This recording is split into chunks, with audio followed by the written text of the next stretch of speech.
சோராதே என் மனமே, சோர்ந்து போகாதே என் உள்ளமே. சோராதே என் மனமே, சோர்ந்து போகாதே என் உள்ளமே. அன்றைய தினம் தாவீது எழுந்து சவுலுக்கு தப்பியோடி காத்தின் ராஜாவாகிய ஆகீசிடத்தில் போனான்.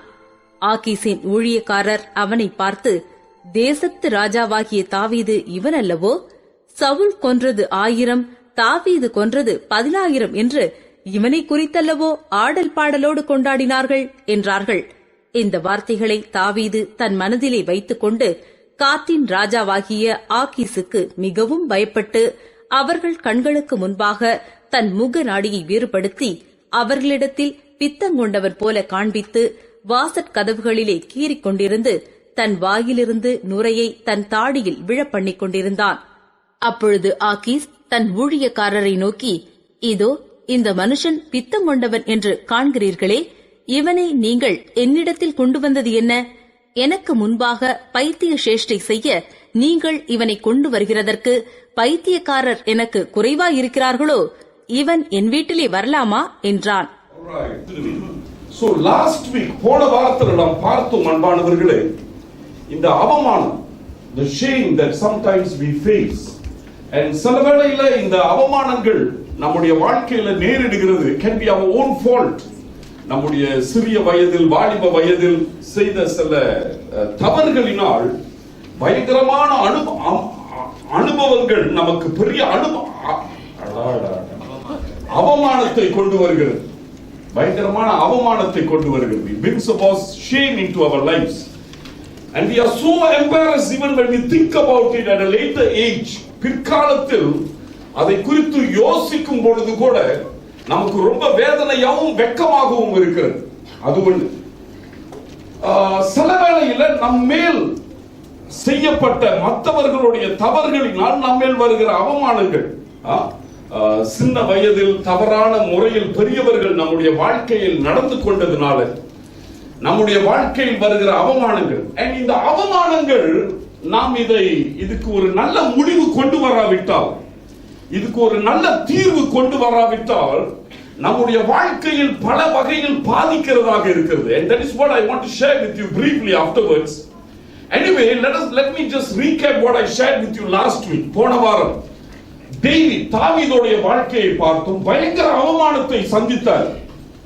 And it's a very colorful life because David experienced shame for various reasons. தாவீது பல காரணங்களினால் தன்னுடைய வாழ்க்கையில் அவமானங்களை அனுபவித்தார் என்று பார்க்கிறோம். முதலாவதாக அவனுடைய தவறு கிடையாது. ஆகீஷ் ராஜாவிடம் போய் பைத்தியக்காரனை போல நடந்து கொண்டு அவனுடைய எச்சி எல்லாம் தாடியில் ஊத்தி கொண்டு பைத்தியக்காரனை போல கதவுகளை சுரண்டி கொண்டிருந்தான் என்று வேதம் சொல்லுகிறது. இரண்டாவதாக அவனுடைய தவறு, it was his fault. பெத்ஷிபாவோடு தவறான உறவில் ஈடுபட்டு கண்டுபிடிக்கப்பட்டு அவனுடைய பிள்ளை செத்து போய் ஒரு பயங்கர அவமானத்தை சந்தித்தான் என்று பார்க்கிறோம். மூன்றாவதாக அவனுடைய தப்பு கிடையாது, ஆனால் அவனுடைய பிள்ளையினால் குடும்பத்துக்கு வந்த அவமானம். அப்சலோம் மூலமாக அவனுடைய குடும்பம் அவமானப்பட்டதை நாம் வேதாகமத்தில் வாசிக்கிறோம். So shame, like David's life, can come from various angles and various reasons. பல காரணங்களினால் பல திசையில் இருந்து அவமானம் வருகிறது. முதல் சம்பவம் தாவீதுடைய வாழ்க்கையில் நடைபெற்றது because of the persecution of Saul and the Philistines. ரெண்டு பக்கமும் தாவீதுக்கு போராட்டம். ஓடி போய் ஒளிய வேண்டிய சூழ்நிலையில செத்துருவனோ என்று பயந்து அவன் பைத்தியக்காரனை போல நடந்து கொள்ளுகிறான். வழங்குதா?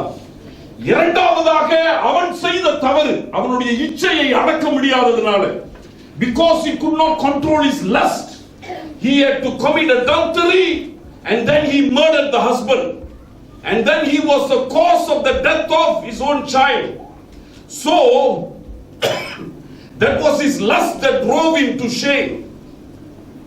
மூன்றாவதாக சொந்த குடும்பத்துல ஒரு பேய் பிறந்ததுனால. Okay, now listen very carefully. We too at times go through this kind of problems. நம்முடைய வாழ்க்கையிலும் இப்படிப்பட்ட சில பிரச்சனைகளை நாம் சந்திக்கிறவர்களாக இருக்கிறோம். The problem is, தாவீதுக்கு இருந்த good point, தாவீதுக்கு இருந்த ஒரு நல்ல எண்ணம் என்னவென்றால், after every bad experiences, ஒவ்வொரு தவறான அனுபவங்களுக்கு பிறகு he always stuck on with God, you know. You understand what I mean? He always came back. It was like the shame and the defeat that he experienced was never powerful enough to overpower him, or the love that he had for the Lord, or the trust or whatever. இந்த தாவீதை இவ்வளவு அவமானம் மேற்கொண்ட பிறகு கூட, David was not an ordinary man. He was a warrior, a soldier, a man who boasted about his God. அவருடைய கடவுளை குறித்து பெருமையாக பேசினவர். ஏய், கோலியாத்திட்ட சொல்லுகிறார், ஏய் நீ யார்? உன்னை நாய் மாதிரி உன் கழுத்தை வெட்ட போறேன் பாரு அப்படின்னு கழுத்தை வெட்டினார். And he was boasting about his God. கடவுளை குறித்து பெருமை பாடினார். You do not know who our God is. சிங்கங்களையும் கரடிகளையும் நான் என்ன செய்தவன்? நான் வென்றவன்டா. I am not an ordinary man. I have trusted in the name of God. கடவுளுடைய பெயரை நம்பி இருக்கிறேன். Understand? தேவனுடைய நாமத்துல பெரிய பெரிய காரியங்களை செய்திருக்கிறேன். அப்படி சொன்னவர் தான் இப்பொழுது மிகமான மோசமான நிலைமையில் இருக்கிறார். You understand? மோசமான ஒரு நிலைமையில் இருக்கிறார். But David again and again came back to his God. Some kind of a character that I think that you and I must follow. பின்பற்ற வேண்டிய ஒரு நல்ல குணாதிசயம். However our defeat is, wherever you have fallen, however you have fallen, our only hope is to come back to this God, you know. சரியா? The தேவனிடம் வருவது. Never mind. I just want to share with you briefly what the shame does like. இந்த அவமானம் செய்வது. This is what I was supposed to do it last week anyway. So I had to postpone it to this week. ஒன்னாவதாக அன்பானவர்களே, இந்த அவமானத்தை நாம் சரியாக சந்திக்காவிட்டால், சரியான ரீதியில் அவமானத்தை நாம் பார்க்காவிட்டால், நம்மை முதலாவதாக it will always isolate us, you know. நம்மை தனிமைப்படுத்திவிடும். It will always draw us out into seclusion, away into seclusion. நம்மை ஒரு தனிமைப்படுத்துகிற ஒரு தன்மையாக இருக்கிறது. ஏன்னா அவமானப்பட்டு விட்டோம், அதனால நம்மளால மூஞ்ச வெளியே காட்ட முடியாதுன்னு சொல்லுவாங்கல்ல, அந்த மாதிரி. பேதுருவை பாருங்க, இயேசு கிறிஸ்துவை காட்டி கொடுத்த பிறகு அவன் என்ன செஞ்சானா? வாங்க நம்ம எல்லாம் என்ன பிடிக்க போயிருவோம், மீன் பிடிக்க போயிருவோம் சொல்லுகிறான். அவன் சொல்லுகிறான், எனக்கு இதுக்கும் எனக்கும் இந்த கடவுள் இந்த இயேசு பிசினஸ் இதெல்லாம் எனக்கு வராதுப்பா, சரி வராது. இந்த கிறிஸ்டியானிட்டி, இந்த இயேசு, இந்த அற்புதம், பேய் ஓட்டுறது, நாயை ஓட்டுறது, இதெல்லாம் நம்மளுக்கு சரி வராது. நம்மளுக்கு கடவுள் தான் best. Let us go back. என்னது? Fishing. You understand what I mean? Isolation. What did Judas do? யூதாஸ் என்ன செய்தார்? ஆண்டவரை மறுதலித்த பிறகு he went and hanged himself. போய் என்ன செய்து கொண்டாரா? தற்கொலை பண்ணி கொண்டார் என்று பார்க்கிறோம். ஏதேன் தோட்டத்தில் ஆதாம் ஏவாள் என்ன செஞ்சாங்க? They went and hid themselves. So when shame comes upon us, நம் மத்தியில ஒரு அவமானம், நாம் செய்த ஒரு பெரிய தவறாக இருக்கலாம், தாவீத மாதிரி, அல்லாவிட்டால் நம் மேல் சிறிய பிள்ளையாக இருக்கும் பொழுது சிலர் தவறு செய்ததினால், I think it's like abuse, sexual abuse. You may be abused by somebody. இல்லையா? It can be your boyfriend or it can be your girlfriend.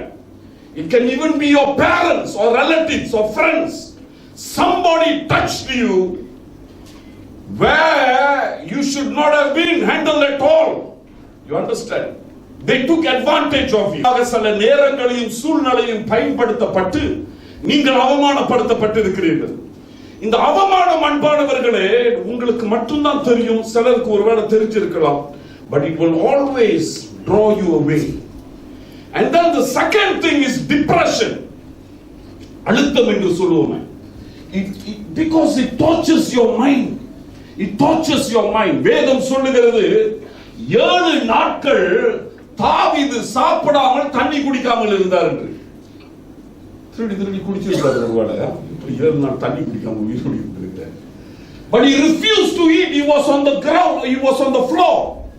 தரையில அப்படியே விழுந்து கிடந்து தண்ணீரும் சாப்பாடும் இல்லாமல் விழுந்து கிடந்தான் என்று பார்க்கிறோம். பக்கத்தில் உள்ளவங்க சொல்ற, ராஜா சார், மந்திரி வாங்க, யங் நவ்லாட் வந்து சாப்பிடுங்க என்று. அவன் சொல்றான், I cannot eat it. It's a mental torture until he found relief in his God. You understand? It kills you, it pokes, it tortures you. It haunts you when you're working. வீட்டில் இருக்கும்போது, இந்த வேலை செய்யும் பொழுது, when you're with your friends, when you are in a church like this, sin comes and haunts you. It will never leave you alone. Sin is never merciful, neither is the devil has grace. பிசாசுக்கு கிருபையும் கிடையாது, பாவத்துக்கு இரக்கமும் கிடையாது, ஒண்ணு விடாது. Until we handle it properly. You understand? So David was haunted with the past. பழைய காலங்கள் இந்த தாவீதை, oh, you did this, you did that, you are not fit for this, and you know. And finally, கடைசியாக அன்பானவர்களே, finally you will die of self pity. நமக்குள்ளார ஒரு சுய பரிதாபம் வந்துவிடும். self pity. எனக்கு என்ன நடந்துச்சு, நான் என்ன தப்பு பண்ணேன், especially when you are innocent, especially when somebody has taken advantage over your life, especially somebody has cheated you, especially when you were so unable to defend. இத அடச்சிருப்பா டிவி ஒப்புடுது கிரிட்டிக்கல் மாறிடுது. Especially when you were defenseless.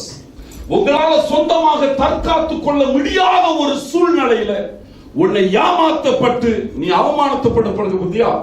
That is when we tend to get very angry with the Christian God. Understand? Because the Christian God seems to be exemplifying himself as a God of love and mercy. இரக்கமும் கிருபையும் உள்ளவர் என்று ஒவ்வொரு தடவை இந்த வார்த்தையை நாம் கேட்கும் பொழுது we tend to ask, where was his grace and where was his mercy when I was defenseless? Understand? நான் ஏமாற்றப்படும் பொழுது, நான் அவமானப்படும் பொழுது, நான் இந்த சூழ்நிலைக்குள்ள போகும் பொழுது, where was God? And so you automatically get very angry with whom? With this God. இந்த கடவுளுக்கு நேராக, why did he let me go? ஏன் என்னை கைவிட்டார் என்று, ஏன் அந்த மாதிரி நடக்கிறது விட்டார்? Why me? What did I do? எனக்கு மேல கெட்டவன் இந்த மனுஷாவிலே கிடையாதா? நிறைய இருக்கிறோம். ஏன் எனக்கு மட்டும் இந்த மாதிரி நடந்திருக்கு? You understand what I mean? So we get angry with God. We feel self-pity and we get angry with God. Depression, isolation. தனிமைப்படுத்திக் கொள்வது, நம்மளுக்கு இந்த அழுத்தம் வருகிறது. And then finally we feel very pity for ourselves. நம்மை குறித்து we get very angry with God himself. கடவுளுக்கு நேரா. And all this, the problem is, நம்மை வாழ விடாது. இப்படிப்பட்ட இந்த அவமானங்கள் அன்பானவர்களே, இப்படிப்பட்ட தன்மை நம்மை மேல போக விடாது. You understand?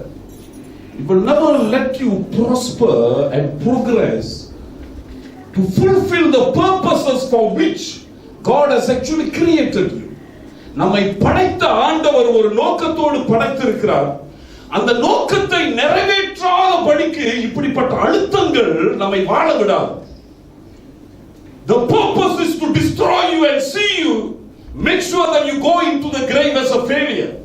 இந்த காரணமே நாம் பிரேத குழிக்குள் ஒரு தோல்வியானவனாக போக வேண்டும்.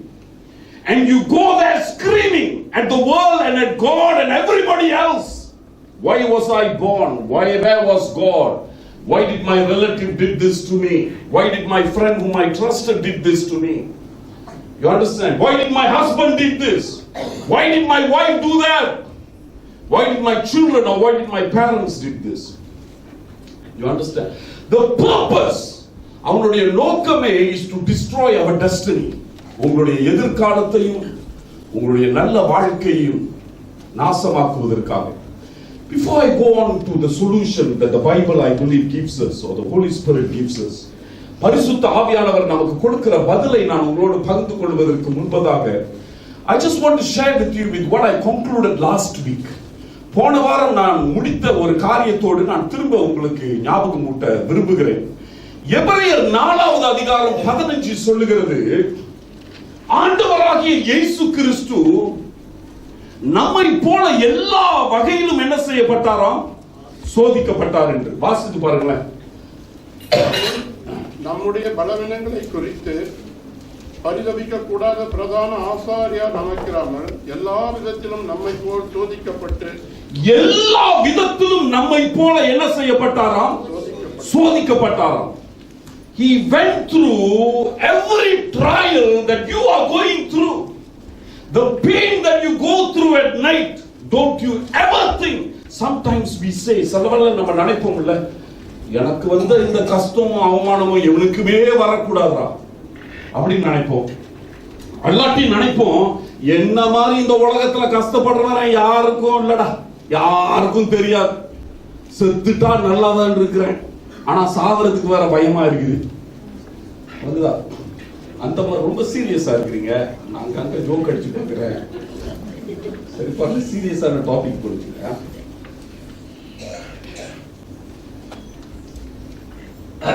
Okay, right, come back. என்ன மாதிரி கஷ்டப்படுகிறவன் யாருமே கிடையாதுடா. என் வேதனை எனக்கு தான்டா தெரியும். சாவும் முடியல, வாழவும் முடியல, நடுவுல மாட்டிக்கிட்டு, all this nonsense we will talk, Indian talk, you know. Now the Bible says Jesus went through everything, and the Bible is not lying. That means everything that you are going through, he went through. Understand? அவர் மனிதனாக வந்ததே அன்பானவர்களே இந்த காரியங்களை அனுபவிப்பதற்காக. Not that he did not know. He wants to tell you that I know. He is not a God up there divorced from our daily affairs.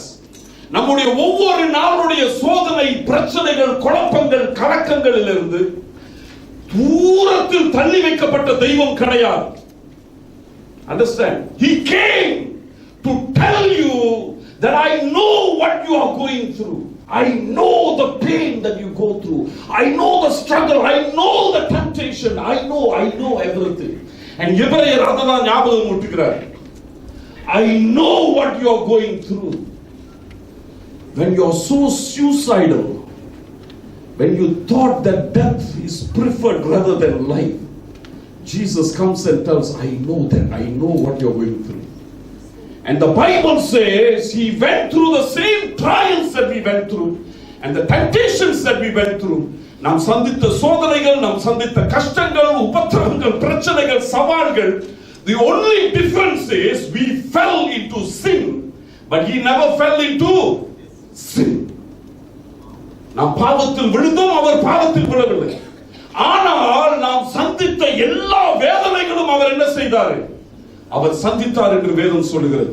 இயேசு கண்ணீர் விடலையா, கவலைப்படலையா, வருத்தப்படலையா, பாரம் சுமக்கலையா? Understand? Gethsemane தோட்டத்தில் உட்கார்ந்து அழுகிறார். I pray Lord, if it is your will, remove this cup. இந்த பாத்திரம் நீங்க கடவது என்று. ரத்தம் வேர்வை ரத்தமாக என்ன செய்ததா வந்தது என்று வேதம் சொல்லுகிறது. ஏசாயா 50வது அதிகாரம் 6வது வசனம், Isaiah chapter 50 verse 6 says they spat on him. He is an adult man, you know, a rabbi. The Bible says they spat on him. அவர் மேல துப்பினார்கள் என்று. வாசிங்க, நான் தண்ணி குடிச்சுக்கிறேன். அடிக்கிறவர்களுக்கு என் முதுகையும் தாடை மயிரை பிடுங்குகிறவர்களுக்கு என் தாடைகளையும் ஒப்பு கொடுத்தேன். அவமானத்துக்கும் உமிழ் நீருக்கும் என் முகத்தை மறைக்க வேண்டும். ரைட், அப்ப எச்சி நினைக்கிறேன். ரைட், அவர்கள் என் தாடையை என்னுடைய தாடியை புடுங்கும் பொழுது வழங்குதா என்னை ஒப்பு கொடுத்தேன் என்று சொல்லுகிறார். தாடியை புடுங்கினா எப்படி வலிக்கும் தெரியுமா உங்களுக்கு? தாடி உள்ள போய் புடுங்கி பாருங்க, ரிஃப்ளெக்ஷன் ஒரு அரை, அதுக்கு பிறகுதான் எக்ஸ்பிளனேஷன். அப்புறம் என் முகத்தை துப்புவதற்கு நான் என்ன செய்தேன்? நான் ஒப்பு கொடுத்தேன் என்று சொல்லுகிறார். And so I want to share with you, the Bible is there to tell us that the Lord went through extreme shame. Understand? நான் பல தடவை சொல்லி இருக்கிற, சிலுவையில் அவர் தொங்கும் பொழுது there is no picture in the country or in the world that gives us the right picture, because according to Roman crucifixion Jesus was crucified naked. Understand? துணி இல்லாமல். நம்ம நீங்க பாக்குற படம் எல்லாம் ரொம்ப அழகா துணி இருக்கும், இங்க ஒரு ஓட்டை போட்டு 2 drop blood ஊத்திருப்பாங்க. That is not the right picture. He was naked hanging there. So Jesus went through shame, 33 years old, dragged in the town naked and hanged up there naked. You understand? So don't tell that you are going through shame alone. The Lord went through extreme amount of shame. பயங்கரமான அவமானங்களை சந்தித்தார். And now I want to show you that there is a way out of this shame. இந்த அவமானங்கள்ல இருந்து நமக்கு ஒரு வழி இருக்கிறது. Because I find in the Bible one strange and a very beautiful lady. ஒரு அழகான ஸ்திரீ, ஒரு விசேஷமான ஸ்திரீ, how she came out of this shame, this extreme shame. இந்த பயங்கரமான அவமானத்துல இருந்து வெளியாகி, and she found a name to be printed in 3 books of the Bible. வேதாகமத்தில் 3 புத்தகங்களில் அவளுடைய பெயர் திரும்ப திரும்ப திரும்ப வருகிறது, அவளுடைய பெயர். And not only that, அது மட்டும் கிடையாது, கடைசியில you find that she ends up being the grandmother of David and finally the great grandmother of Jesus Christ himself. Understand? A totally hopeless lady, a totally bankrupt prostitute, a totally given up harlot, a totally disgrace for the family and for the city.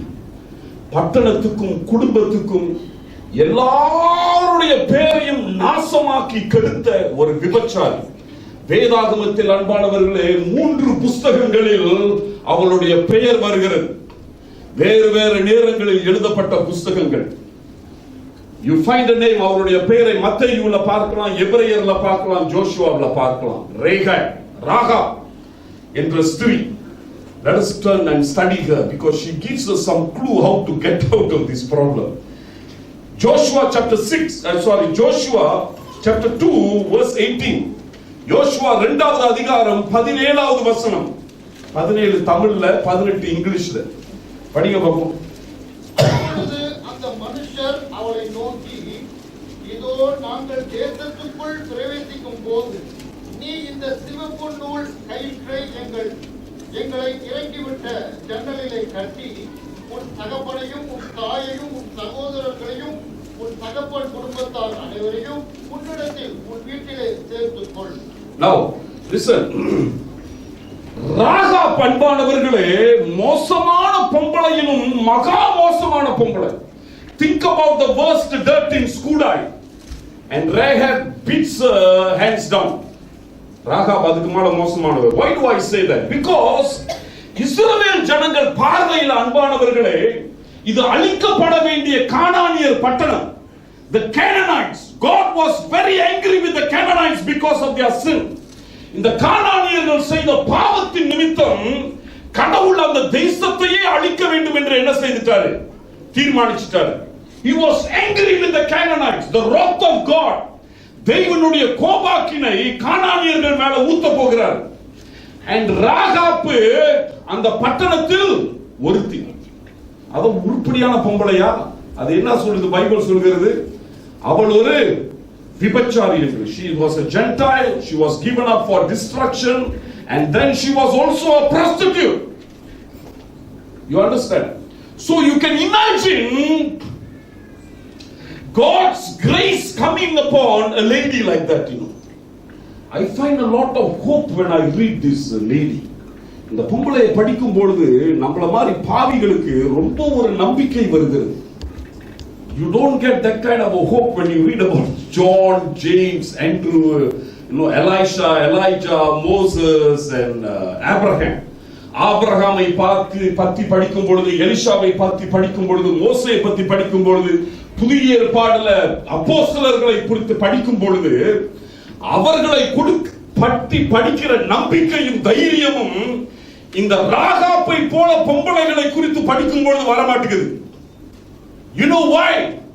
Because Rahab was the worst and then she came to be one of the best in the whole Bible.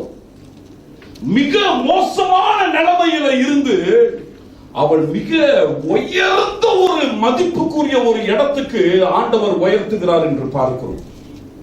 You understand? And that gives us hope. That tells me that grace can pluck us out from any hole. எந்த குழியில இருந்தும் கிருபை என்னை தூக்கி எடுக்க முடியும். You understand? Now let's go back to Rahab again. திரும்ப அந்த ராகாப் வரும். இவ ஒரு மோசமான பொம்பளை, நான் சொன்ன விபச்சாரி, அழிக்கப்படுகிற பட்டணத்தில் வாழ்கிறார், அழிக்கப்படுகிற பட்டணத்தில் வாழ்கிறார். And she's a Gentile, she's a Canaanite, whom the Lord says, I will pour my wrath on them. என்னுடைய கோபாக்கினையை ஊத்த போகிறேன் என்று. Now யோசுவா இந்த பட்டணத்துக்குள்ளார வந்த பிறகு, யோசுவா தெரியும் தானே, மோசஸ்க்கு அடுத்தவர், big general, a great man, very holy man, a big man. வந்த பிறகு ராகாப்பை எப்படி தெரியுமா கூப்பிடுவாரு? எப்படி கூப்பிடுவாரு?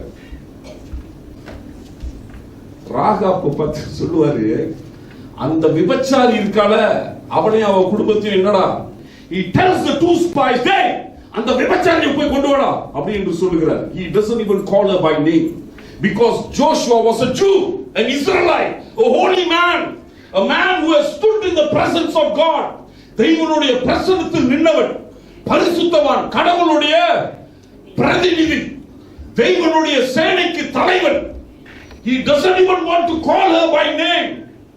அவன் சொல்லுகிறார் ஜோஷுவா பேர்ல, ஜோஷுவா வாயில ராகா பேர் வந்ததே கிடையாது. பைபிளை படிச்சு பாருங்க. Call that prostitute. Read Joshua chapter 6 verse 22. Joshua 6:22.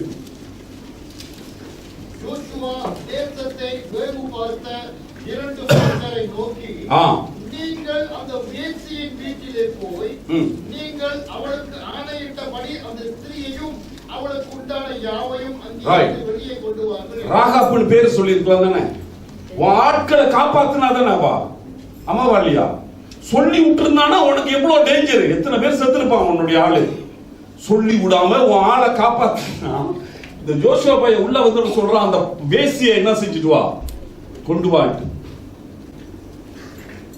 This is sometimes the way how the spiritual world will look at you, you know, when you have been shamed. நாம் அவமானத்தில் விழுந்த பிறகு அன்பானவர்களே, சில வேளையில் ஆவிக்குரிய உலகம் இப்படிதான் நம்மளை பார்க்கும். You have lost even your name, your identity. நம்முடைய பேரும் போச்சு, நம்முடைய மானம் எல்லாம் போச்சு.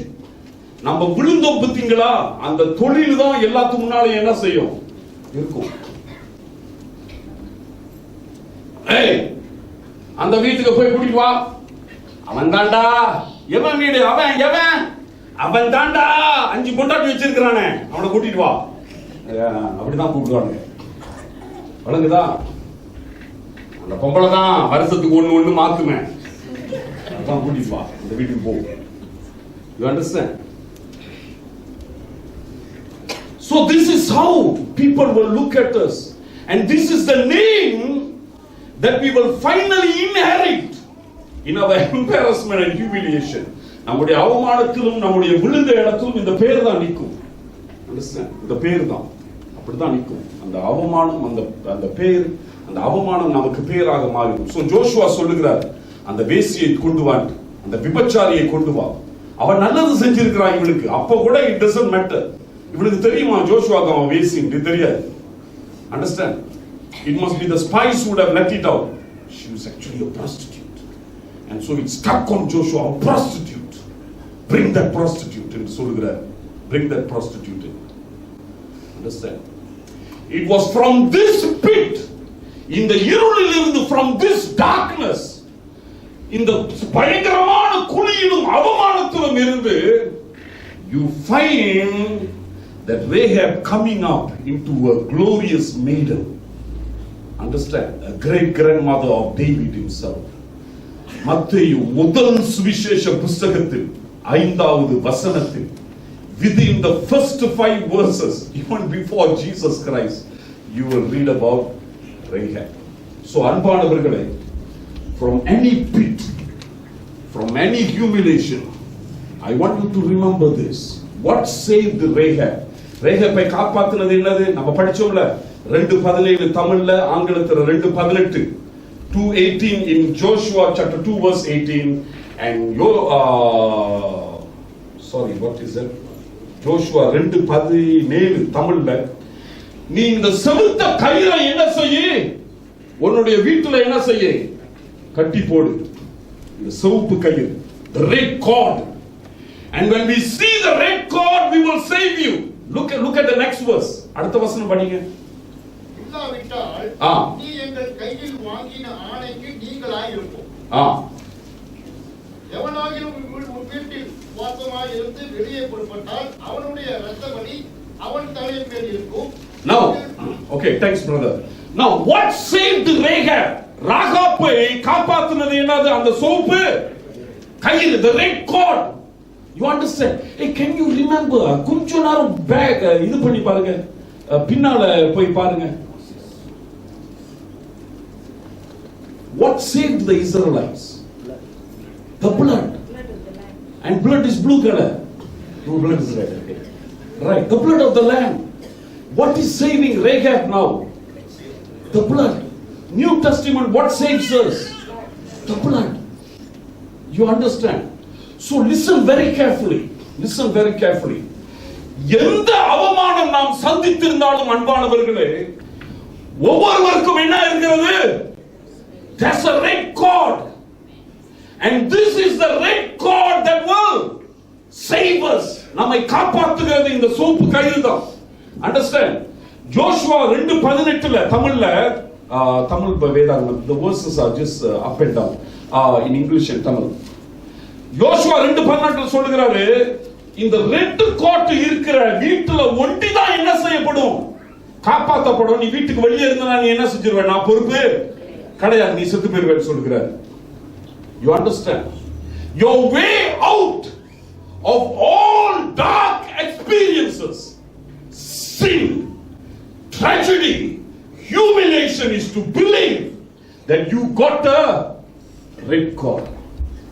You understand? I got a red cord through which I climb. எனக்கு ஒரு சோப்பு கயிறு இருக்குடா. Yes, I have sinned. நான் பாவம் செய்து விட்டேன். Yes, I have been sinned upon. நான் அவமானிக்கப்பட்டிருக்கிறேன். என்னுடைய வாழ்க்கை குப்பை தான், விபச்சாரம் தான், மோசம் தான், இத்தனை தான், அப்படிதான். Understand? But what saves me is the red cord. And I want to tell you that for every one of us, God has the red cord. You don't have to worry. It has been provided to us. நமக்கென்று கொடுக்கப்பட்டது. இஸ்ரவேல் ஜனங்களை காப்பாற்றினது, ராகாப்பை காப்பாற்றினது, புதிய ஏற்பாடுல உங்களையும் என்னையும் காப்பாற்றுகிறது என்னது? The red cord. நல்லவனை காப்பாற்றுகிற அந்த soap கயிறு தான் என்னையும் உன்னையும் என்ன செய்கிறது? காப்பாற்றுகிறது. என்னையும் உங்களையும் அவமானத்திலிருந்து காப்பாற்றுகிற அந்த சோப்பு கயிறு தான் நானே நீதிமான் என்று சொல்லுகிறான் அவனையும் என்ன செய்கிறது? We are all saved by the red cord. We are all saved by the red cord. There is no difference. வித்தியாசம் கிடையாது. Understand? பவுல் சொல்லுகிறாரு 1 தீமோத்தேயு 1:5 1:5 1:15 1 தீமோத்தேயு 1:15 Jesus died for us and I am the worst. Let us quickly read that.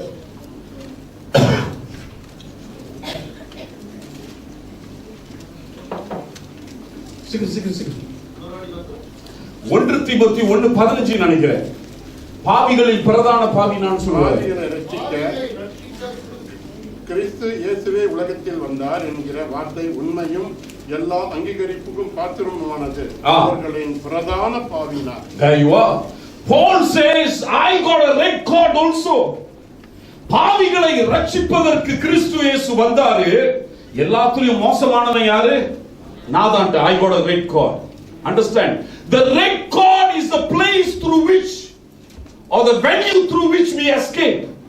நீங்களும் நானும் அன்பானவர்களே, உங்களை யார் என்ன பேசினாலும் சரி, tell them that you got a red cord. I got a red cord. You escaped by the red cord. I also escaped by the red cord. Joshua escaped. How did Joshua come into Jericho? எப்படி யோசுவா உயிரோடி எகிப்துல இருந்து இப்ப கானான் உள்ள நிக்கிறான்? எப்படி நிக்க முடிஞ்சிச்சு? ஒரு நாள் யோசுவா வீட்டுல என்ன பூசினாங்களா? The red paint, the red blood, the blood of the land, red color. Joshua, நீனே இங்க உயிரோடு இருக்கிறது என்னத்தினால? ரெட் கலர் கயிறு. நான் இன்னைக்கு உயிரோடு இருக்கிறேன்னா நானும் என்னத்தினாலதான்? ரெட் கலரா. நம்ம ரெண்டு பேரும் சேம் தான் பிரதர். நீ ஒண்ணு உன் நீதியினால நீ என்ன செய்யப்படல? காப்பாற்றப்படல. You were not saved because of your righteousness or your goodness. You were saved because of the red cord, and I am saved because of the red cord. Whatever your sin is, whatever your mistake is, or maybe somebody has humiliated you, remember we are all saved by the red cord. You know, the most beautiful verse here is Joshua chapter 6 verse 23. யோசுவா 6:23. பாருங்க, யோசுவா 22ல யோசுவா அவளை prostitute சொல்றாரு. யோசுவா 6:22ல 22-23 படிங்க brother.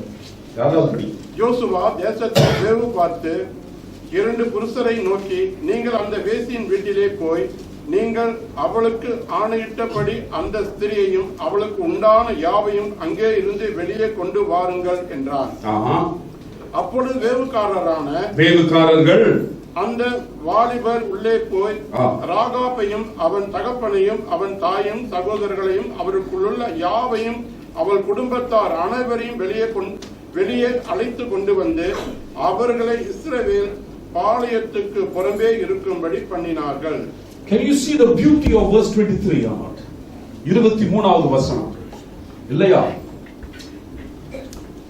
எந்த குடும்பத்துக்கு இவ அவமானத்தை கொண்டு வந்தாலோ, எந்த குடும்பத்துல இவ யாண்டா எனக்கு பிறந்தா என்று நினைச்சாங்களோ, கடைசியில் அதே குடும்பமும் சொந்தக்காரர்களும் யாருனால காப்பாற்றப்படுகிறாங்க?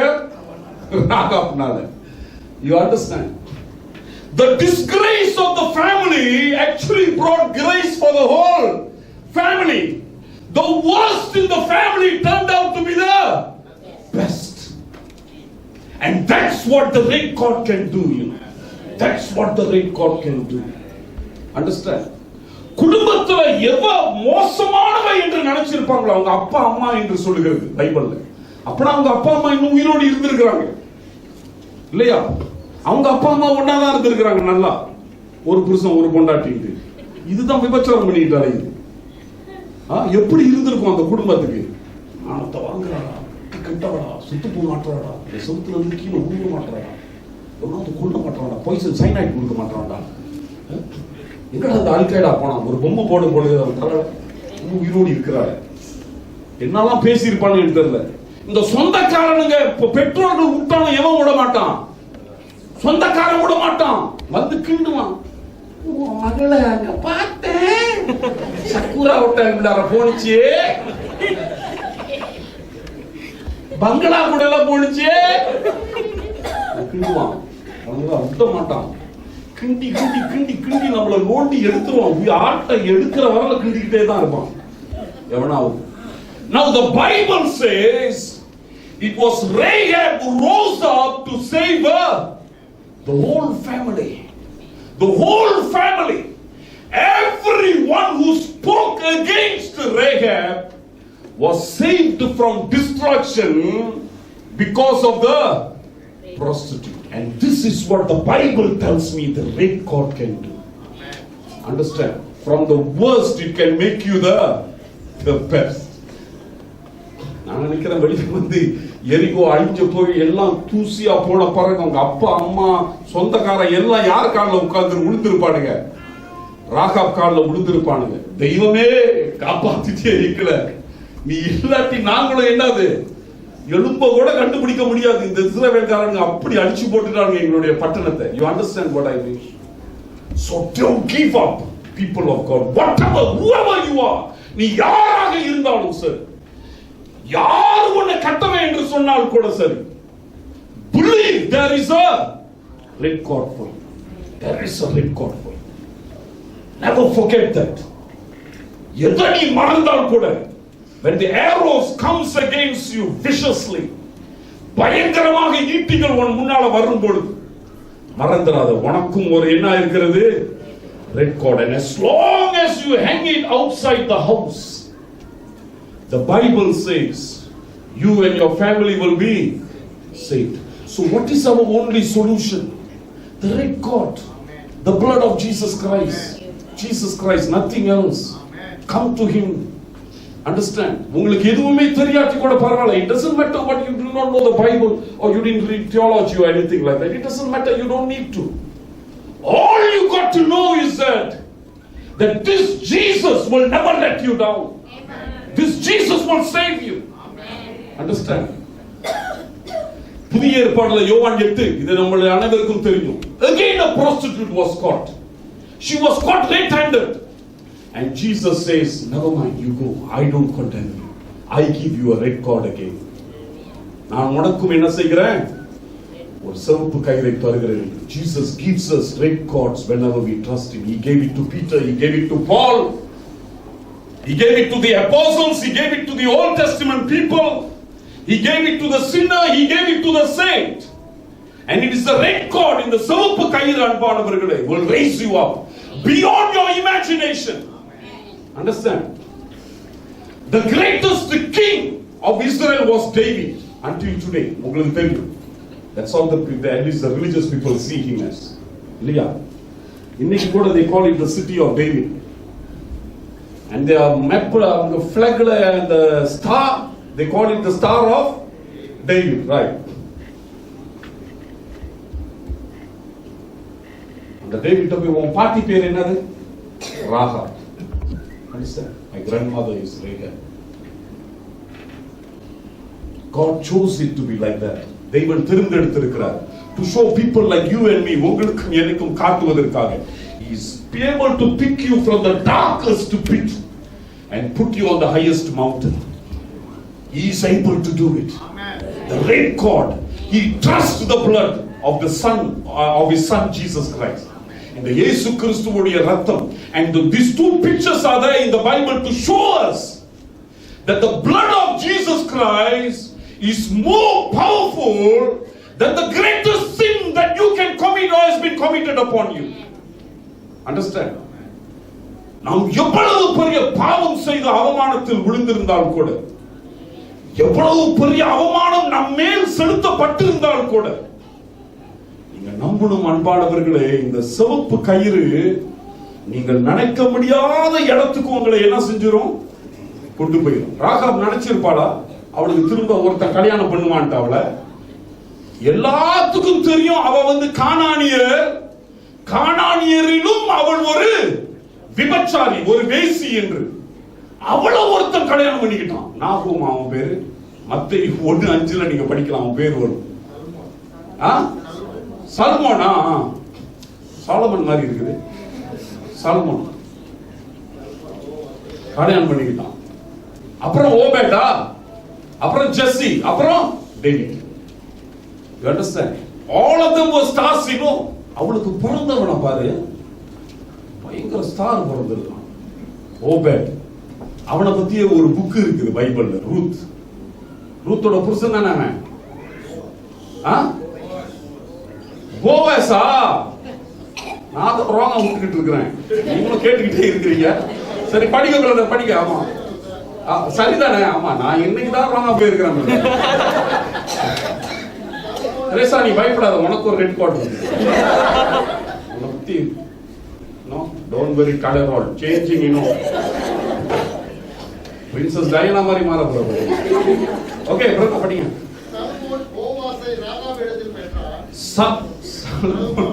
சல்மோனுடைய மகன் போவாஸ்ல. போவாஸ். ஓகே, போவாஸ பத்தி தான் அந்த பைபிள் இருக்குது. இது இல்லையா ரூத் கதை? Okay right. ஓகே ஓபேட். அப்புறம் ஓபேட், அப்புறம் ஜெஸ்ஸி. அது டேவிட்டோட ஃாதர். சாமுவேல் மீட் பண்ணாரு. And then we have from Jesse யாரு? Right. Okay. So ஆகையினால அன்பானவர்களே, believe in the red cord. You don't have to believe in your own self, because you have no more name like Rahab Mari. அவமானப்பட்டு பேர் போச்சு, மானம் போச்சு, இதெல்லாம் போச்சு. Don't believe in yourself, it's okay. Nobody is asking you to believe in yourself. Joshua is not expecting you to believe in yourself. Joshua is not expecting you to escape. You cannot escape the wrath of God. தெய்வனுடைய கோபாக்கினையை உன்னால என்ன செய்ய முடியாது? தப்பி ஓட முடியாது. ரேகாப் ஓடி இருக்க முடியும்னு நினைக்கிறீங்களா? மதுல சுத்திட்டானுங்க இஸ்ரவேல்காரனுங்க, சுத்திட்டானுங்க, நிக்கிறான், வெட்டுடான் கொடுத்துடான். எங்க ஓட முடியும் ஒரு பொம்பளை? ஓட முடியாது. So don't trust yourself that you can escape. You cannot escape. But only the red cord can help you. You understand? Only the red cord can help you. Let me give you 2 verses and then we will close. Joel chapter 2 verse 27. Joel 2:27.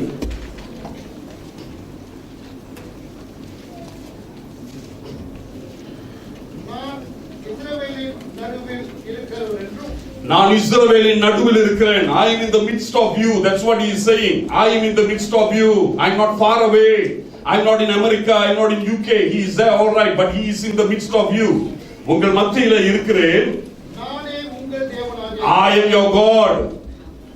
ஒருவர் இல்லை என்றும் அறிந்து கொள்வீர்கள். There is no God. You will know that. என் ஜனங்கள் ஒருபோதும் வெட்கப்பட்டு போவதில்லை. And you will never be ashamed anymore. இனிமேல் நீ வெட்கப்பட்டு போவது கிடையாது. அன்பானவர்களே, அந்த சோப்பு கறி கயிறுல ராகாப் வெளியே வந்த பிறகு, அது நிமித்தம் வெளியே வந்த பிறகு கடவுள் கொடுக்கிற வாக்குத்தத்தம், இனிமேல் நீ என்ன செய்யப்பட மாட்ட, இனிமேல் உனக்கு வெட்கம் கிடையாது. இன்னும் ஒரே ஒரு வசனம், Isaiah 54:4 and we will close. ஏசாயா 54:4. பயப்படாதே, நீ வெட்கப்படுவதில்லை, நீ வெட்கப்படுவதில்லை, நாணாதே, நீ லജ്ജை அடைவதில்லை. உன் வாலிபத்தின் வெட்கத்தை நீ மறந்து உன் விதவை இருப்பின் நிந்தையை நீ நினையாதிருப்பாய். Fantastic, isn't it? Where does 54 come? Or shall I ask, when does Isaiah 54 come? After Isaiah 53. What is Isaiah 53 all about? The humiliation of Jesus Christ. Correct. ஏசாயா 53 இயேசு கிறிஸ்துவுடைய பயங்கர அவமானத்தை குறித்து எழுதி இருக்கிறது. எழுத்தாளர் சொல்லுகிறான், அவர் முகத்தை பார்க்க கூட எங்களுக்கு என்னது முடியலப்பா என்று. அவமானத்தை குறித்து எழுதின பிறகு 54 நமக்கு வாக்குறுதி கொடுக்கிறாரு, பயப்படாத, இனிமேல் நீ வெட்கப்பட போறது கிடையாது. Again the red cord. Understand? I have given you the red cord because of my sacrifice, and therefore you are not going to be ashamed anymore. Our only hope, அன்பானவர்களே, is to hold on to Jesus. தாவீது மாதிரி, என்ன நடந்தாலும் சரி, I will turn to my God. I will come back. I have failures, but I will come back. I will not be like Judas who will hang himself. There is life for me. There is a future for me. I will rise up again. Understand? I will one day save my family. I will one day save my relatives. Not only that, one day I will be in the salvation history of the whole world. முழு உலகத்தின் ரட்சிப்பின் வரலாறில் என்னுடைய பெயர் என்ன செய்ய போகிறது, வரப்போகிறது. The people who talked against me will be the people who will be saved by me. The people who humiliated me, insulted me, the people who did so many bad things against me will be the people who will find salvation because of me. Understand? David was a very bad man, but he was the best king that Israel ever had. So God has got to tell you that he is after my own heart. தாவீது ஒரு கெட்டவர் தான், ஆனாலும் அன்பானவர்களை எனக்கு இருதயத்துக்கு ஏற்றவன் என்று யாரை பார்த்து சொன்னார்? தாவீதை பற்றி. Rahab was a prostitute. Joshua talks about her, Matthew talks about her, and Hebrews talks about her. Understand? One day, you keep on to the red cord. One day, the Lord will raise you up. The red cord is the answer. The blood of Jesus. is our salvation. As long as there is red cord, you cannot be destroyed. நீங்க அழிக்கப்பட முடியவே முடியாது. Understand? நீ ராகாபா இருக்கலாம், நீ வேசியாக இருக்கலாம், நீ அந்நியனாக இருக்கலாம், கானானியராக இருக்கலாம். கடவுள் என்னுடைய கோபாக்கினை இந்த தேசத்தின் மேல் வந்துவிட்டது என்று சொல்லலாம். Decree could have gone out from God himself for destruction. But the red cord of Jesus Christ comes in between and says, not this guy, not this woman, not this home, not this family. I got plans for them. You understand? Catch the red cord. That is our salvation, and that's your salvation. Whatever failure it is, the red cord will hide. The red cord will wash. The blood of Jesus Christ cleanses us from all unrighteousness and sins. 1 யோவான் 1:7-9 வரை. Let us rise to our feet. வேலைக்காக ஸ்தோத்திரிக்கிறோம்.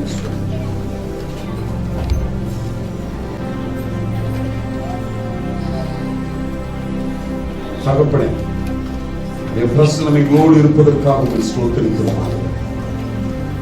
எங்களை ரட்சிக்க வல்லமை உள்ளவர். ரட்சிப்பது மட்டுமல்ல ஆண்டவரே, எங்களை உயர்த்த சித்தம் உள்ளவராக இருக்கிறீர் சுவாமி. You not only saved the Rahab, O Lord, but you lifted up the glory, and you put her in a pedestal, and you just declare, look what I can do, look what grace can do, look what the blood can do, look what the red cord can do. And that is a lesson for all of us, O Father. எங்கள் அனைவருக்கும் ஆண்டவரே நீர் கற்றுக் கொடுக்கிற பாடம் சுவாமி. உம்மால் ஆகாதது ஒன்றுமே கிடையாது, உம்மால் முடியாதது ஒன்றுமே கிடையாது. நீர் செய்கிற காரியங்கள் அற்புதம் நிறைந்தது, அதிசயம் நிறைந்தது. எங்களால் வர்ணிக்க முடியாது, யூகிக்க முடியாது, சிந்திக்க முடியாது, கற்பனை கூட பண்ண முடியாது பிதாவே. அவ்வளவு அதிசயம் எங்களுக்கு வைத்திருக்கிறீர் பிதாவே. பிடித்துக் கொண்டே நாங்கள் ஓட எங்களுக்கு கற்றுக் கொடுங்க சுவாமி. என்ன நடந்தாலும் சரி, எனக்கும் ஒரு சோப்பு கயிறு இருக்கிறது, எனக்கும் ஒரு சோப்பு கயிறு இருக்கிறது. பணம் என்னை காப்பாற்ற முடியாத இடத்தில் சோப்பு கயிறு காப்பாற்று. என்னுடைய குடும்பம் என்னை காப்பாற்ற முடியாத சூழ்நிலையில் என்னுடைய சோப்பு கயிறு என்னை காப்பாற்று. என்னுடைய படிப்பு பதவி என்னை காப்பாற்ற முடியாத நேரத்தில் என்னுடைய சோப்பு கயிறு என்னை காப்பாற்று. The blood of Jesus Christ, the blood of the Lamb. ஆண்டவரே, இந்த அருமையான மக்களை ஆசீர்வதியும். எல்லா காயங்களும் மறையட்டும். இனி உனக்கு அவமானம் கிடையாது என்று யோவேலில் சொன்னீரே சுவாமி. ஏசாயா 54 சொன்னீரே பிதாவே, இனிமேல் நீ வெட்கப்பட்டு போவதில்லை என்று. ஏனென்றால் ஐசாயா 53 நீர் வெட்கப்பட்டீர் ஆண்டவரே. நீர் சிலுவையை சுமந்தீர், எங்களுக்காக ரத்தம் சிந்தினீர். ஆகையினாலே ஐசாயா 54 சொல்லுகிறீர் ஆண்டவரே, நீ வெட்கப்பட்டவர்கள். ஆண்டவரே, அருமையான மக்களை குடும்பங்களை உயர்த்தும் ஆண்டவரே. இங்கிருந்து ஜனங்களை உயர்த்துகிறார். பெண்கள், ஆண்கள், பெரியவர்கள், சிறியவர்கள், நல்லவர்கள், கெட்டவர்கள் எல்லாத்தையும் உயர்த்தும் ஆண்டவரே. Praise Him, O Lord. That they will be light in this nation. இந்த தேசத்தில் ஒளியாக பிரகாசிக்கட்டும், இந்த உலகத்தில் ஒளியாக பிரகாசிக்கட்டும் சுவாமி. நீயோ ஒரு குடும்பமும் ரட்சிப்படைவீர்கள் என்று சொன்னீரே சுவாமி. இவர்களை நிமித்தம் ஆண்டவரை குடும்பங்களை காப்பாற்றும். இவர்களை நிமித்தம் ஆண்டவரை ஜாதிகளை காப்பாற்றும் ஆண்டவர். இவர்களை நிமித்தம் இந்த தேசத்தை காப்பாற்றும் பிதாவே. ஒன்றுமில்லை என்று சொல்லுகிறவர்களை ஆண்டவரை நீர் உயர்த்தி காட்டும் பிதாவே. உதவிட ஆளில்லையே, நானும் இளைப்பாற தோளில்லையே. ஆழ்கடலில் இருந்தாலும் அக்கினியில் நடந்தாலும் என் நேசர் என்னோடுண்டு. என்னை காப்பாற்றுவாரே என்று. சோராதே என் மனமே, சோர்ந்து போகாதே என் உள்ளமே.